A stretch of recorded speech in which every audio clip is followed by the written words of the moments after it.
સુરેન્દ્રનગર શહેરીજનોએ સરકારે નવા વર્ષની ભેટ આપી છે, જેમાં કેબિનેટ બેઠકમાં સુરેન્દ્રનગર દુધરેજ સંયુક્ત પાલિકાને મહાનગરપાલિકા જાહેર કરવાની મંજૂરી અપાઈ છે। સુરેન્દ્રનગરને મહાનગરપાલિકાનો દરજ્જો મળતા જ શહેરવાસીઓએ વિકાસના કામો થાય તેવી આશા વ્યક્ત કરી છે। રોડ, રસ્તા, ડેવલપમેન્ટ, પાણી, લાઇટ જેવી પ્રાથમિક સુવિધાઓ વધારવા અંગેની પણ શહેરીજનોએ સરકાર પાસે આશા વ્યક્ત કરી છે।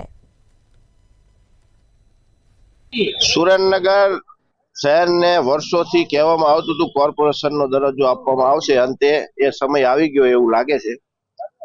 અત્યાર સુધી સત્તા પક્ષવાળા એવું કહેતા કે કોર્પોરેશનથી ફાયદો થાય, કોર્પોરેશનથી વિકાસ થાય, પણ હું નથી માનતો કે નગરપાલિકામાં અને કોર્પોરેશનમાં કોઈ ફેરફાર પડે, કારણ કે જુનાગઢની કોર્પોરેશન વર્ષો પહેલા બની, એની પરિસ્થિતિ હજી એને જ છે। આપણને દેખાડવામાં અમદાવાદ, વડોદરા, સુરત તેના બહારના વિસ્તાર જ ડેવલપ કર્યા છે, એ ઓથોરિટીએ કર્યા છે, કોર્પોરેશને નથી કર્યા।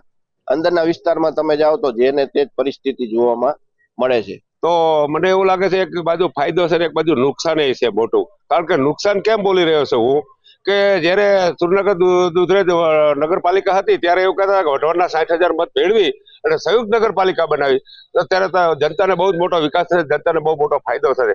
તો 2020ની અંદર વઢવાણ ભેળવી અને જ્યારે સંયુક્ત નગરપાલિકા બનાવી તો એ માયલો 4 વર્ષમાં કોઈ વિકાસ થયો નથી। થયો છે વિકાસથી વધારે ભ્રષ્ટાચાર થયો છે। તો મને તો એવું લાગે છે કે આ મહાનગરપાલિકા બન્યા પછી અત્યારે જયારે લાખોમાં ખોટું થતું હતું, હવે કરોડોમાં ખોટું થશે ભ્રષ્ટાચારમાં।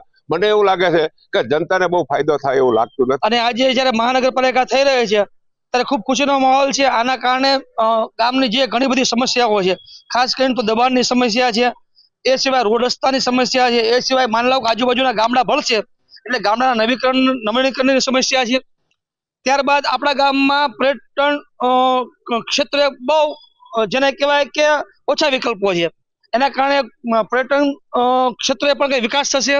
માની લો કે નવા બગીચાઓ હોય છે, નવા પર્યટન ક્ષેત્ર છે, એ સિવાય નવા રોજગાર અહીંયા ઉદ્ભવે, નવા ઉદ્યોગો આવે અને મહાનગરપાલિકા થવાથી લોકોમાં ખૂબ ઉત્સાહની સ્થિતિ છે અત્યારે।